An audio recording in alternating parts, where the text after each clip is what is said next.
All right, this is the 7th grade Connected Math Midterm Review, page 1, number 1. Sydney, Liz, and Malcolm thought it would be a good idea to get a souvenir t-shirt for each customer who went on the Ocean and History bike tour. Letitia found a company who would sell them shirts with their logo for $7 each. Now it says make a table that shows a number of shirts and cost up to 10 customers. First thing you need to think about is what are the two variables and which one is independent and which one is dependent. So the two variables are shirts, number of shirts, or customers buying shirts, and the other one would be the cost. Now since the cost is going to depend on how many shirts someone buys, the cost is going to be the dependent variable. The independent variable always goes on top and the dependent variable always goes on the bottom, and this should actually say dependent.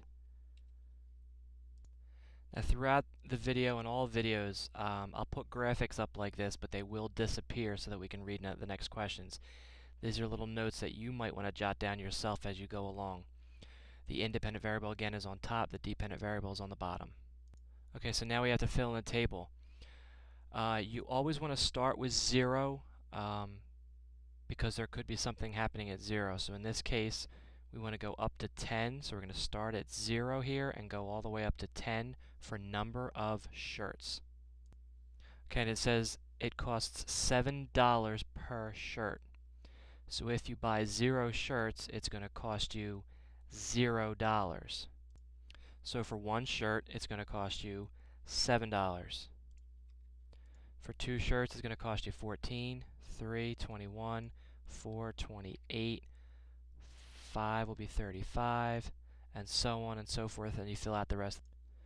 While you should know your times tables, if you're unsure, check with a calculator, because I would hate for something to get wrong here because you would lose a point. That would be a silly mistake, and that would also mess you up down the graph below when you're filling these in because your numbers are going to be all off.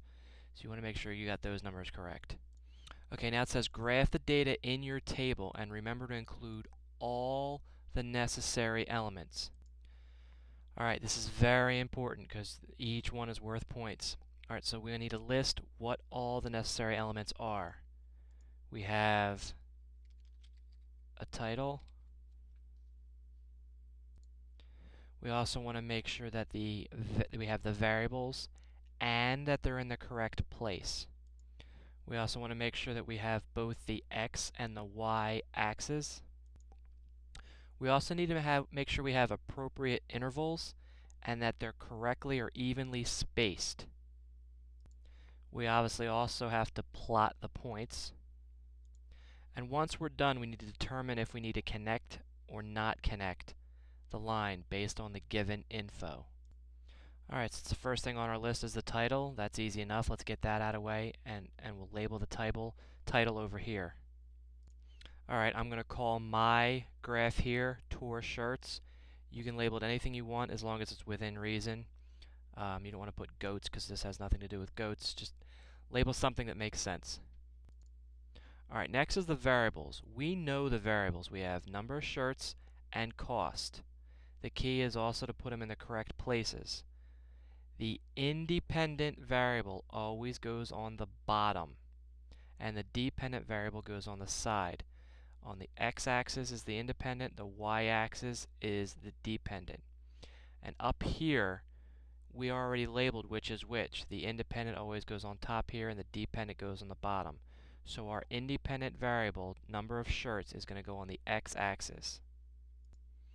Alright, while I'm doing this, I might as well label the x and the y-axis. As I set up here, cost is the dependent, that goes on the y, and number of shirts was the independent, and that's going to go down on the x. Now I left myself a lot of space here because I'm going to have to put the intervals down here, or the entire scale. So I have the x and y labeled here, and I just put the variables down and I put them in the correct places. Now I need appropriate intervals and evenly spaced.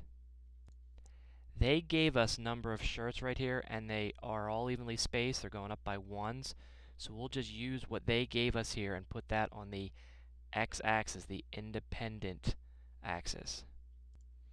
Okay, so we start at 0 in the corner, and we put our numbers on the lines, not on the spaces, and we go up to 10. Now we're not done yet. We got to put the cost on the y-axis. These will not always be evenly spaced. In this case, they are. They're going up by 7s, so we can use these numbers. If they weren't evenly spaced, you would have to pick an interval to go by that would make sense, that wouldn't go too far in the graph or too small. A good number to go up to is 10 intervals. We have 10 intervals here, so we're good to go. Alright, so we have our intervals laid out, and they're evenly spaced, so now we need to plot the points. Alright, all we have to do is look here at the table. All these numbers, since they're the independent variable, represent x, and all these numbers represent y. So the first point is right 0, up 0. Our next point is right 1, up 7. Our next point is right 2, up 14. Our next point is right 3, and then up to 21. So our next point's going to go right there. Our next point says right 4, so we're going to go right 4, and then up to 28. See where 28's right there, and our next point's going to go there. You should be able to fill out the rest of the grid and plot all the points. Alright, so now we plotted the points. We need to know, do we want to connect or not? Connecting points in a graph or not connecting them is a very tough concept in variables and patterns. What you need to look at is there something continuously happening in between all the intervals of both variables? Can we have partial costs? Can we have partial t-shirts sold? You definitely can't sell half a t-shirt. So the answer is no, we can't connect the lines. So in other words, leave them the way they are. On questions like this, don't forget the explanation, because the no itself is usually worth 1 point, and the explanation is usually worth 2 points. Alright, D says write a rule using symbols to determine the t-shirt cost for any number of customers. Use single letters for your variables and identify what each letter represents. To find the total cost, you need to multiply 7 times the number of shirts. So the cost is $7 per shirt. You see how I have it labeled too. Okay, we just finished number 1. All the problems won't be this long, but some of them will be. So now we have number 1 done.